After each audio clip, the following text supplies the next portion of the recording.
The moment my wife heard her female boss ask if I was available for coffee, everything changed.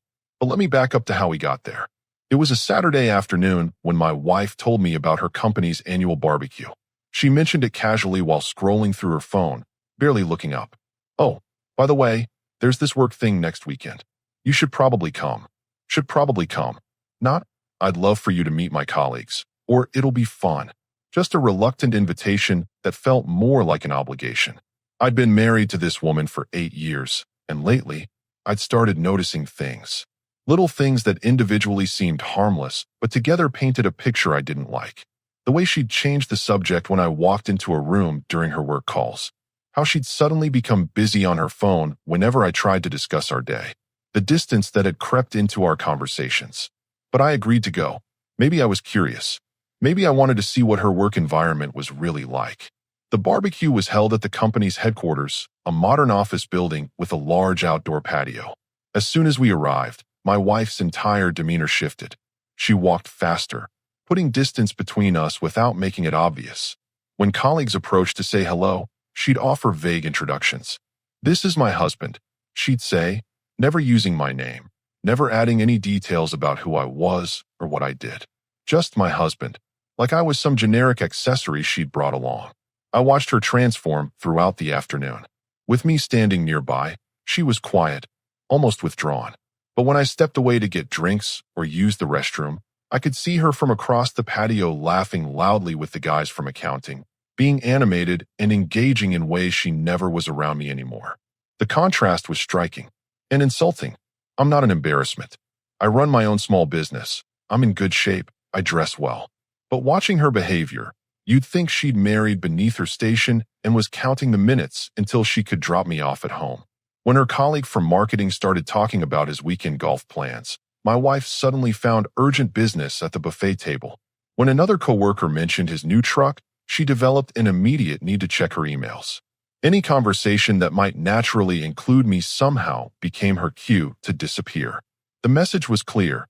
She didn't want me engaging with her professional world. I was there for appearances only, and even that seemed to be pushing her comfort zone. By the third hour, I'd had enough of being treated like an unwanted +1 at my own wife's company event. I was standing near the bar, observing the dynamics of her workplace, when I noticed someone watching me with genuine interest rather than polite indifference. Her boss, the regional director I'd heard about but never met.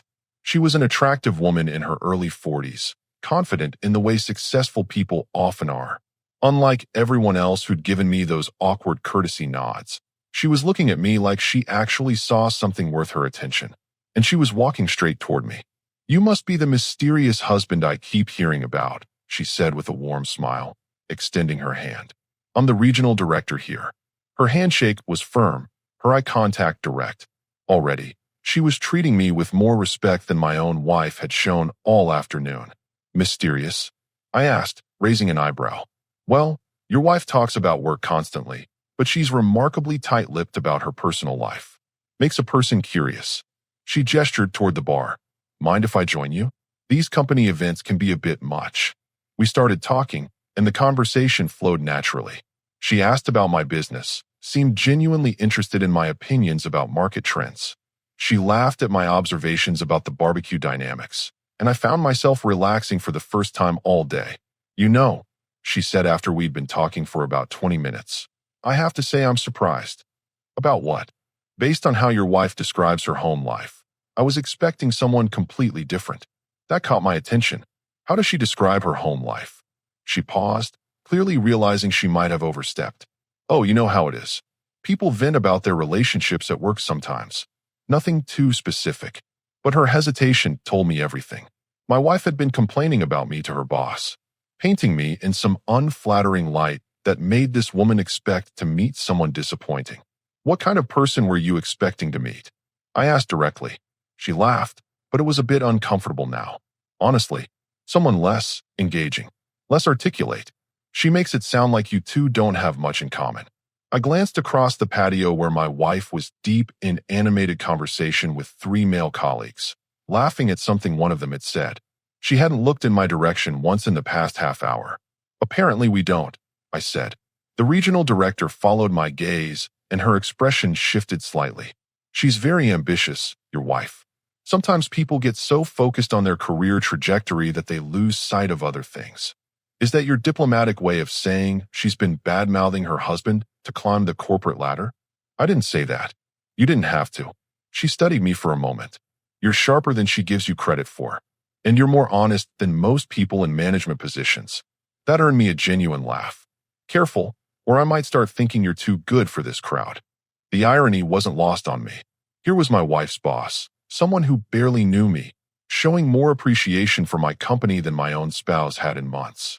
We continued talking about everything from business strategies to travel preferences, and I realized I was enjoying myself more than I had in weeks. You know what's funny? She said, lowering her voice slightly. Half the women in this office complain about their husbands being disengaged or unambitious. Your wife complains about the opposite problem, which is that you're too involved in your own business, too independent. She says you don't need her for anything. I felt a cold realization settling in. My wife wasn't embarrassed by my failures. She was threatened by my successes. She wanted a husband she could control, someone whose confidence didn't challenge her need to be the star of every room. That's an interesting perspective, I said carefully. I thought so too. She checked her watch. I should probably mingle a bit more, but this has been the most intelligent conversation I've had all afternoon. As she started to walk away, she paused and turned back. Actually, there's something I've been wanting to ask you. She walked back toward me, and I could see she was choosing her words carefully. Are you available for coffee sometime? I mean, would you be interested in getting coffee with me? The question hung in the air between us. There was no mistaking what she was asking. This wasn't about business networking or casual friendship. This was a woman expressing romantic interest in someone she assumed was available. I felt a mix of flattery and vindication. Here was an accomplished, attractive woman who had spent 30 minutes with me and decided I was worth pursuing. Meanwhile, my wife had spent the entire afternoon acting like my presence was an inconvenience she had to endure. That's a very flattering offer, I said, keeping my voice level. But I'm married. I gestured across the patio toward my wife, who was still engrossed in her conversation with the accounting team. The regional director followed my gaze, and I watched her expression change from mild embarrassment to genuine surprise. She's your wife? She asked, and there was something in her tone that suggested she was reassessing everything we'd just discussed. For 8 years now. I had no idea. She never. The director stopped herself, but I could fill in the blanks. My wife never acted married, never mentioned me in positive terms, never gave any indication that she had a husband worth acknowledging. Never what? Never acts like a woman who's happily married, she said honestly. I mean, she talks about relationship frustrations, but she never mentions being married to someone like you. Before I could respond to that loaded statement, I heard familiar footsteps approaching rapidly. My wife had finally noticed that her boss was talking to me, and judging by her pace and expression, she wasn't pleased about it. There you are, my wife said, appearing at my side with a forced smile. I was wondering where you disappeared to. She was lying. She hadn't been looking for me at all. She'd been perfectly content to let me entertain myself while she worked the room without me cramping her style. But now that she saw me having an engaged conversation with her boss, suddenly my whereabouts mattered. I was just getting acquainted with your husband, the director said smoothly. He's quite interesting. Oh, he can be, my wife replied, but her tone suggested this wasn't necessarily a good thing. The regional director glanced between us, and I could see her putting pieces together. This woman hadn't gotten to her position without being perceptive. She was witnessing firsthand the dynamic I'd been living with for months.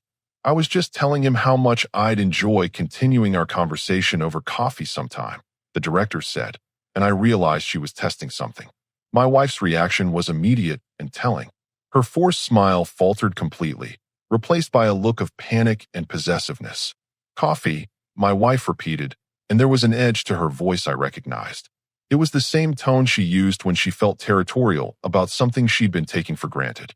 Just a friendly chat, the director clarified, though we all knew it had been anything but friendly interest. Your husband has some fascinating insights about business. I'm sure he does, my wife said tightly. The three of us stood there in an awkward triangle, and I found myself in the unique position of watching my wife experience jealousy over a man she'd been treating like an embarrassment all afternoon. The irony was almost amusing. The regional director excused herself gracefully, leaving my wife and me alone for the first time since we'd arrived. The moment her boss was out of earshot, my wife's composure cracked. "What was that about?" she demanded, keeping her voice low but her anger barely contained. What about?" I asked calmly. "You were flirting with my boss." I stared at her for a long moment, letting the accusation sink in. After hours of being ignored, dismissed, and treated like a burden, she was accusing me of inappropriate behavior because someone had finally shown me basic human respect. "Your boss was being polite and engaging. You should try it sometime." My wife's eyes flashed with anger at my comment. "Don't you dare turn this around on me. She was clearly hitting on you. And that bothers you because you're my husband." I let out a short laugh that had no humor in it. "Funny, you could have fooled me.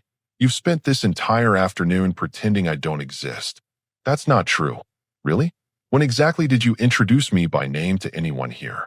When did you include me in a single conversation? When did you act like you were anything other than ashamed to be seen with me?" She opened her mouth to argue, then closed it. We both knew I was right. "Look," she said, lowering her voice and glancing around to make sure no one was listening. "This is my workplace. These people are important to my career. I need to maintain a certain image." "And what image is that exactly?" "Professional. Serious. Someone they can see in leadership. And having a husband who runs his own business somehow undermines that." She hesitated, and in that pause, I heard everything she wasn't saying. "It's not about your business," she said finally. "It's about presentation. The way you dress, the way you talk. It's very blue collar." There it was. The truth she'd been dancing around for months. She was embarrassed by me because I didn't fit her vision of executive-level sophistication. Never mind that my blue-collar business was doing better than her corporate salary. Never mind that I'd put myself through college and built something from nothing. "Blue-collar," I repeated. "You know what I mean. These people went to prestigious universities. They wear certain brands, drive certain cars. They talk about wine and foreign films and I don't fit into your country club fantasy." "That's not what I'm saying." "That's exactly what you're saying. You're saying I'm an embarrassment to your professional image. You're saying you're ashamed to be married to someone like me." She looked around nervously again. "Keep your voice down." "Why?" "Worried your colleagues might overhear and realize you're married to someone beneath your standards." "You're being ridiculous." "Am I?" "Because your boss just spent 30 minutes talking to me like I was an actual human being worth knowing. She was interested in my opinions, my business, my perspective on things.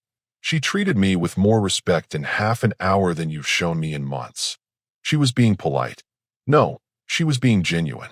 There's a difference. And the fact that you can't tell the difference explains a lot about our problems. My wife's face was getting red now, but I wasn't sure if it was from anger or embarrassment. "You don't understand the pressure I'm under here. I'm trying to get promoted to senior management. I can't afford to have people think." "Think what? That you're married to someone who actually built something instead of climbing corporate ladders? That you chose a husband based on character instead of pedigree? You're twisting everything. I'm clarifying everything. You want a husband who's an accessory to your career ambitions. Someone you can parade around at company events who'll make other people think you've arrived. And when you look at me, you don't see that." She was quiet for a moment, and I could see her struggling with how much truth to admit. "Maybe we just want different things," she said finally. "Maybe we do. But here's what I find interesting about this whole situation." "What?" "You've spent months making me feel like I'm not good enough for you. Like I'm holding you back from the life you really want. But the moment another woman shows genuine interest in me, suddenly I'm worth fighting for." That's exactly what this is. You don't want me, but you don't want anyone else to have me either. You want to keep me as a backup plan while you figure out if you can do better. You don't know what you're talking about. I know exactly what I'm talking about. And I know something else." She waited, probably expecting me to threaten divorce or demand counseling or beg her to appreciate me more. Instead, I smiled. "I know that your boss is still standing over by the dessert table, and she keeps glancing over here like she's wondering how this conversation is going." My wife's head whipped around to look, and sure enough, the regional director was watching us with obvious interest. "You know what else I know?" I continued. "I know that I'm done apologizing for not being the husband you wished you'd married. And I'm definitely done pretending that being disrespected by my own wife is somehow normal or acceptable." "What are you saying?" "I'm saying that maybe it's time we both got what we really want." My wife stared at me, trying to process what I just said. Before she could respond, I was already walking away. I headed straight for the dessert table where the regional director was standing, pretending to consider the options while obviously keeping an eye on our conversation. She looked up as I approached, and I could see curiosity mixed with concern in her expression. "I've been thinking about your coffee invitation," I said without preamble. "Oh." She glanced past me toward where my wife was standing, still frozen in place. "And I'd like to take you up on it. My schedule just opened up considerably." She raised an eyebrow. "That was quite a conversation you two were having. It was overdue. Turns out my wife has some very specific ideas about what kind of husband would benefit her career, and I don't fit the profile." "I see." She studied my face. "Are you sure about this? Making decisions in the heat of the moment isn't always wise." I appreciated that she was giving me an out, but I'd never been more certain of anything. I'm not making a decision in the heat of the moment. I'm finally acknowledging a decision that was made for me months ago. My wife checked out of this marriage when she decided I was an embarrassment to her professional image. I just got tired of being the only one still trying. The regional director nodded slowly. "And you're comfortable with the potential complications? This could get messy. The mess already exists. I'm just cleaning it up." She smiled then, and it was the first genuinely warm smile I'd seen all day. "Well, in that case, I know a great coffee place downtown. Are you free tomorrow afternoon?" "Completely free." We exchanged phone numbers, and I could feel my wife's eyes burning into my back from across the patio. When I turned around, she was marching toward us with a look of barely controlled panic. "What are you doing?" she hissed when she reached us. "I'm accepting an invitation for coffee with someone who actually appreciates my company," I said calmly. "You can't be serious." "I'm very serious. You wanted a husband who wouldn't embarrass you at professional events. Good news. After today, you won't have to worry about that anymore." The regional director cleared her throat. "I think I'll give you two some privacy to sort this out." "Actually," I said, "we're done sorting. My wife got exactly what she wanted. She doesn't have to be ashamed of me anymore, because she doesn't have to be associated with me at all." "You're overreacting," my wife said, but her voice was shaky now. "Am I? Let me ask you something. When your boss asked if I was available, what went through your mind?" She didn't answer. I'll tell you what went through mine. I realized that a complete stranger saw more value in me after 30 minutes than my own wife has shown in the past year. That's not overreacting. That's awakening. We can work through this. We can go to counseling. Work through what? Your fundamental belief that I'm beneath your social aspirations? Your embarrassment about who you married?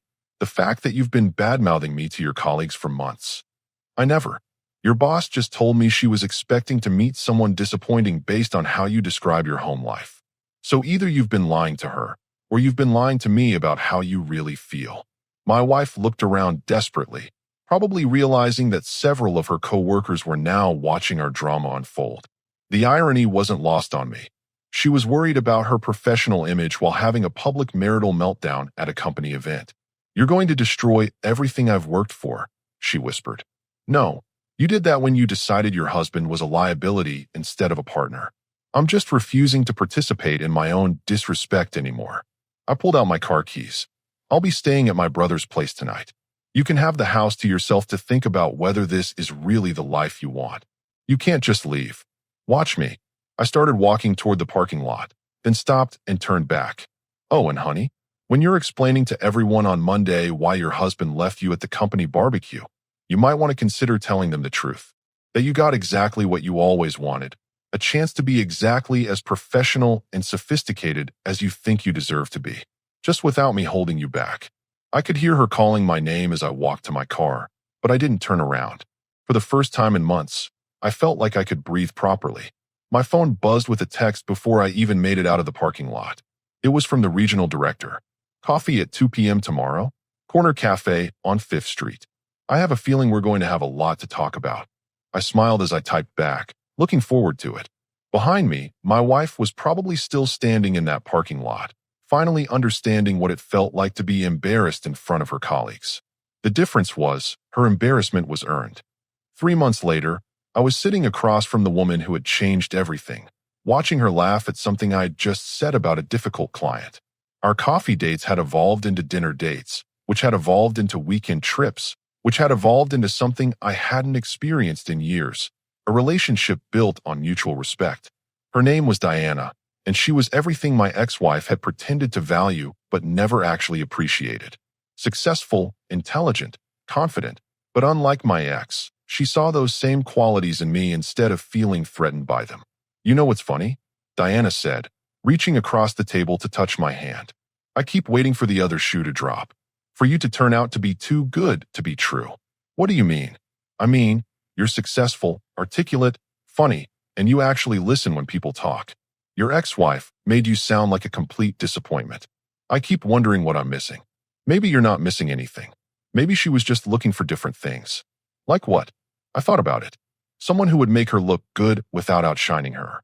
Someone whose success would reflect well on her choices, but never challenge her position as the star.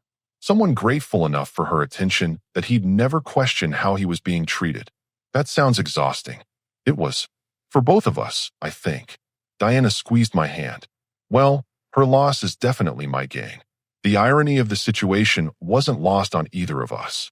I was now dating my ex-wife's former boss, the woman who had seen my potential when my own spouse couldn't. And my ex-wife had to see us together every day at the office. Because yes, Diana and I had made our relationship public. Not to hurt my ex-wife, but because we weren't ashamed of each other. Diana introduced me to her colleagues with pride. She talked about my business with genuine interest and respect. She never once made me feel like I needed to apologize for who I was. The divorce had been finalized 2 weeks ago.